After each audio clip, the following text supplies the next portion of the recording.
Hello everybody and welcome to this video in which I would like to talk with you a little bit about motivation and how to stay motivated as a musician, whether you play the clavichord, the piano or another instrument on every level that you're playing on. I receive a lot of comments, actually very positive comments, how I can keep uploading these music videos on YouTube and now every week one without ever feeling tired or not motivated, and how I can stay on top of everything that I do with that. And so I will give you actually in this video 3 things that I think are important, of which one thing is the most important. And let me start just by giving you the most important thing that I think you can do to stay motivated. It's very simple. It's also something that will, I'm certain about that, level up your playing. And you will feel very happy with that. And the one thing that I would recommend to you to stay motivated is play every day. It sounds ridiculous, I know, but for me, playing every day, sometimes a little bit longer, sometimes a little bit less, but you kind of develop the right balance. If I'm very busy and I'm just having a little bit not enough time to play every day as I should, I'm eating, so to say, the reserve that I've built up in the past, and I very fast come to a point where I go into my red zone, which is I'm becoming a less player. And really it's technical, it's mental, it has to do with confidence, but it has a lot to do with focus. Keep your focus every day on your music long enough. And that, how long it should, I don't know, that's something you have to think about. For me personal, I need to play 1 hour, 2 hours a day. Maximum 1 hour is actually a sweet spot. Sometimes it's less. Sometimes I need to make fingerings, I have to practice then, and then it can be a little bit longer. Sometimes I play 3 hours. And then if you do that, you will build up every day your focus. And that's the main thing. The secret of staying disciplined has very much to do with kind of feeling well about what you're doing, the rewards you get for yourself. And if you build up this package of time you spend with your music, it will feel very sudden as something tangible that you can work with, that you reserve, that you're building stones on top of that foundation. And before you know it, it's something very natural. You don't reflect on that. You just go on your keyboard and you play on your instrument, whatever instrument it is. Secondly, I would say focus on one thing. I do fear actually the period where there will be the pianoforte, because then I will have to choose. And that's not just one type of activity as a musician playing clavichord and piano. It are two. It are two professions, that are 2 levels of attention that I need to address. So now today I'm coming down from the stairs, and if I'm at home, my office is here, so I can spend much of my time to music playing if I'm very efficient in the project that I have to do in my professional life, so to say, or my other professional life. But now I open the lid of my clavichord and I just play clavichord. There's nothing in my mind that needs to worry about making choices. That's a great thing.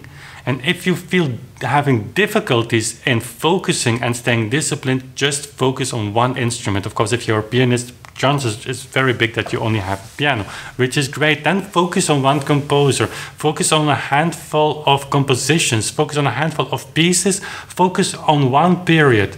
But make sure, and that's the bottom line, that you don't have to think when you're going to practice daily on what you are going to practice. I could show you my piano, but Anya would hate me. There's a lot of scores and actually things that I need to clean, but all the piles of music you would see is actually surrounded around a certain amount of music of a period. So there's not so much distraction that I have. And thirdly, make a YouTube channel. I can hear you thinking, and you say, yeah, Wim, but you're a professional player and you have a YouTube channel and you can make beautiful recordings and they're very polished and things. Okay. I say that to you not to reach a large audience, or to even try to use YouTube in a professional way as a kind of motor around the business you want to build around your music, I'm saying that to you because you will have a target with your music. I started YouTube to capture actually those moments of beauty that just were lost all the time. I played a piece of music on my clavichord, then there was this enormous feel of silence surrounded in the house. You know, this atmosphere that gets really heavy but so profound and so beautiful. And I wanted to capture that. I had zero experience with recording techniques. I had only 2 microphones and a very cheap field recorder.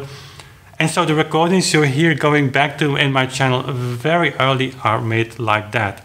But the great thing was, I started to practice to make that recording. And when I uploaded my first recording, it had 34 views within a week. So you have no audience. And of course, for me, it developed in a little bit different way. Authentic Sound is becoming a business that hopefully is going to support the things I'm doing and hopefully also the things others are doing, but that's another story. But for you, it could be just having that target, having every month 1 recording on YouTube or every 2 weeks, depending on what pieces you are playing, but don't skip 1 date. Think about this. What can I do? What's the amount of music that I can play and upload? And don't find excuses not to do it. Time is never right, I can tell you that. With the live streams here on Thursday and Sunday, and we're upgrading the live streams, so they come back. There is, of course, no escape of doing that. I need to record that piece. I need to prepare my masterclass to share with you. But also for the YouTube schedule, on Monday there is a new recording. So you need to do that, and you will be surprised when you just don't touch your schedule, how efficient you become and how effective you become. It's all the target is of finishing that piece so that you can record it and put it on YouTube. And the reward there is then double, because you can listen again to your own performance. And I can guarantee you, once you start also editing a little bit, you start making several takes, depending on the level you want to play on, and it's up to you to decide that everything is okay. But once you start in the process of listening to your own performances and editing eventually, you start to learn a lot. And that's the great thing about this. My third tip, having a YouTube channel is, of course, great for people who you can reach and share the things you want to share and hopefully impact their lives. But it's beneficial for you as well. So focus on one thing, do it every day. And have a good excuse if you're not doing it every day. Going on holiday is a good excuse, but doing it every day. And go on YouTube. And let me know in the comments when you do so. We'd be happy if this could be of any inspiration to you to stay on top of everything you want to do. So that's all I've got in this video. Hope you like that. If you do so, please hit the thumbs up, share this video, and if you're not already subscribed to this channel, I would love to have you join the Authentic Sound community. This is all about giving inspiration to you on your journey as a musician or as a listener. We do that mainly through music of Bach to Beethoven and beyond, sharing performances by myself or by others to again inspire you. And if that's the case, I would love to have you join here by hitting that subscribe button. And if you do so, we see each other very soon again. Bye.